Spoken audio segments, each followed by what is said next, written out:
नमस्कार, आप सबका स्वागत है न्यूज फ्रेम के बिहार झारखंड के बुलेटिन में। मैं हूं आस्का पटेल। न्यूज फ्रेम का आगाज हुआ है आपकी आवाज को बुलंद करने के लिए, अन्याय के खिलाफ आवाज उठाने के लिए और हुक्मरानों तक आपकी आवाज पहुंचाने के लिए।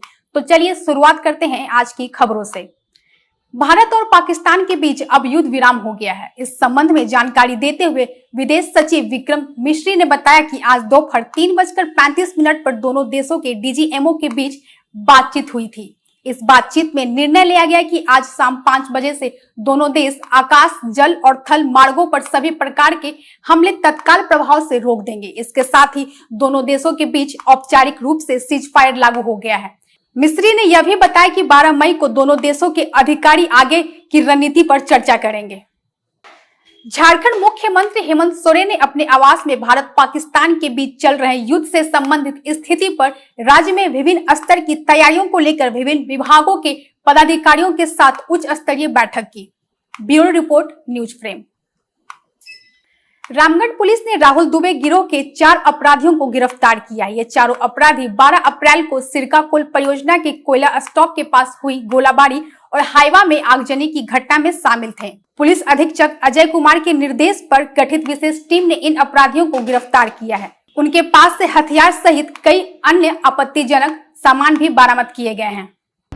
9 तारीख को दोपहर में गिद्दी थाना क्षेत्र के साधु कुटिया जंगल में सूचना प्राप्त हुई कि वहां पर कोई व्यक्ति है जो कि इस घटना से शामिल है और वहां नई घटना कारित करने की योजना बना रहा है। और हमारे एसडीपीओ पतरातू के नेतृत्व में तुरंत वहां पे छापेमारी की गई। एक व्यक्ति की गिरफ्तारी हुई है जो कि रेलीगढ़ा गिद्दी थाना क्षेत्र का रहने वाला है, सनी सौरभ सिंह। और सौरभ सिंह ने कन्फेस किया कि इस घटना में वो राहुल दुबे से लगातार संपर्क में रहा है और राहुल दुबे को वो पैसे भी भेजता रहा है, राहुल दुबे को वो सपोर्ट करता रहा है। राहुल दुबे से जो हथियार प्राप्त हुए हैं उस हथियार को उसने अन्य लड़कों को दिया है, जिसके बारे में उसने बताया। उसकी निशानदेही पे अनुज कुमार और सनोज कुमार की गिरफ्तारी हुई, जिसमें कि सनोज कुमार के पास से एक 7.65 पिस्टल और गोली बरामद किया गया है। और फिर उन लोगों की निशानदेही पर एक मिशन कुमार है जिसकी गिरफ्तारी हुई है, उसके पास से भी 7.65 का पिस्टल बरामद किया गया है, मैगजीन बरामद किए गए हैं। Ramgarh bureau report. रांची के डॉक्टर श्यामा प्रसाद मुखर्जी विश्वविद्यालय के मुख्य द्वार पर छात्रों ने पाकिस्तान के खिलाफ जोरदार प्रदर्शन किया। पाक झंडे पर कीचड़ फेंक कर विरोध जताया और विरोधी नारे लगाए। छात्र नेता ने कहा, देश के जवानों को सलाम है और पहले आंतरिक गद्दारों से निपटना होगा। सैनिकों को, जो देश के सैनिक हमारे भारतीय सेना है, उन्हें मैं बहुत बहुत धन्यवाद देना चाहता हूँ। बहुत बहुत उन्हें मैं नमन करना चाहता हूँ, प्रणाम करना चाहता हूँ कि अपनी जान की ना फिक्र करते हुए हम देशवासियों का रक्षा कर रहे हैं और मजबूती से पलट के जवाब दे रहे हैं, पाकिस्तान को मुंहतोड़ जवाब दे रहे हैं। मैं उन लोगों को सैल्यूट करता हूं, दिल से सैल्यूट करता हूं। लेकिन उन लोगों को भी तकलीफ होती है, उन लोग से मैं जब बात करता हूं, उन लोग भी कहते हैं कि भाई जब हम लोग मरते हैं, हम लोग का कुछ होता है ना, तो भारत के कुछ गद्दार है जो हा कर रिएक्ट करते हैं फेसबुक और इंस्टा में, तो तकलीफ होती है। अगर वहां के किसी व्यक्ति को कुछ होता, कोई आतंकवादी अगर मरते हैं, तो भारत के लोग वहां पे प्रशंसा करते हैं, उस बात से हमें तकलीफ होती है। रांची से रूपम की रिपोर्ट।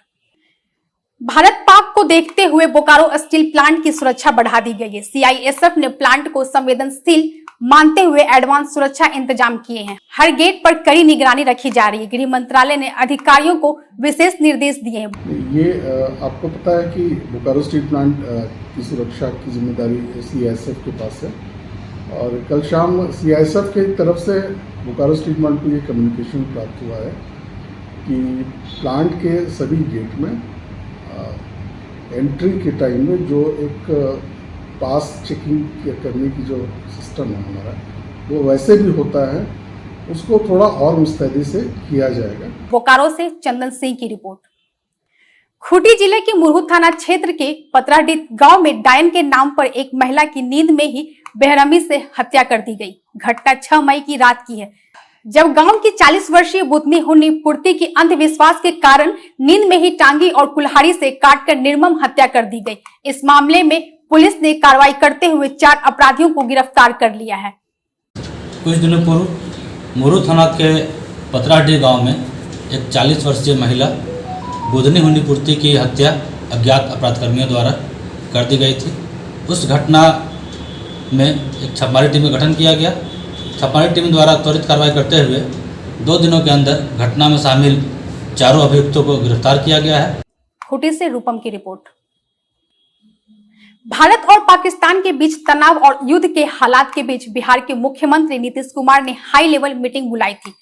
यह उच्च स्तरीय बैठक बिहार के पूर्णिया में की गई थी। जानकारी के अनुसार इसमें बिहार के कई उच्च पदाधिकारी मौजूद रहे और भारत नेपाल से सटी सीमाई क्षेत्रों में सुरक्षा के हालात पर चर्चा की गई थी, जिसमें बिहार के सभी उच्च स्तरीय अधिकारियों के साथ ही सीमावर्ती जिले के बड़े अधिकारी भी शामिल हुए।